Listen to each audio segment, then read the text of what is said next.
The density of aluminum is 2.7 grams per centimeter cubed. What is the density in kilograms per cubic meter? We were given 2.70 grams per cubic centimeter, and we want to convert this to kilograms per cubic meter. First, we can convert grams to kilograms by multiplying by our conversion factor of 1 kilogram is equal to 1,000 grams. Then we can convert the centimeters cubed to meters cubed by multiplying by our conversion factor of there are 100 centimeters in a meter. Since the centimeters are cubed and our final answer is cubed, we also have to cube this conversion. Now we can see that the grams cancel and leave us with kilograms, and the centimeters cancel to leave us with meters.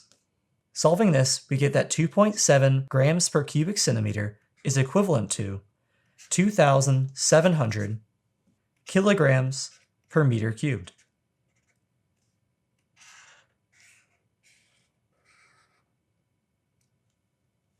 If you found this video helpful, don't forget to leave a like, subscribe, and let me know in the comments what topics you'd like to see next. Thanks for watching.